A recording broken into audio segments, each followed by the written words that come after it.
Bukas ang isip at puso ng mga TV host comedian na sina MC Mua at Lassie Marquez.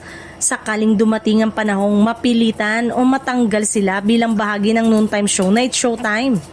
Ayon sa dalawa, handa silang tanggapin ang anumang desisyon ng management kahit anong kadahilanan. Sa kabila ng 4 na taong pagiging regular host sa programa, sinabi ni na MC at Lassie na wala silang galit o takot na baka palitan sila sa show.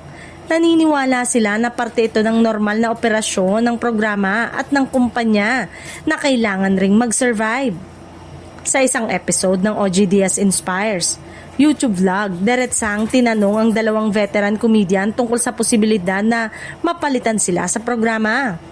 Tila komportable nilang tinanggap ang ideya at hindi ito nakakaapekto sa kanilang pananaw sa kanilang karir. Paliwanag ni MC Mua, syempre, naisip din namin yun na pwede kaming palitan.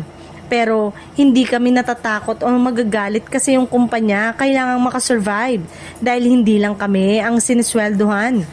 Dagdag pa niya, kung feeling nila hindi na kami nakakatulong sa show, tatanggapin namin ang maluwag, promise, kasi may iba pa naman kaming pinagkakaabalahan at nag-iipon naman kami.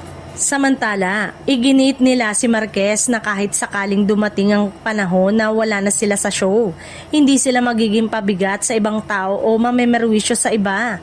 At hindi kami mamemerwisyo ng iba pa, parang, uy baka meron ka naman dyan. Hindi. At least meron kaming pangsarili, paliwanag ni Lassie. Sa ngayon, nananatiling bahagi ng It's Showtime sina MC at Lassie at wala namang pahiwatig mula sa management tungkol sa anumang pagbabago sa lineup ng programa. Ang kanilang bukas na pananaw ay nagpapakita ng pagiging profesional at handa sa anumang hamon sa industriya ng telebisyon.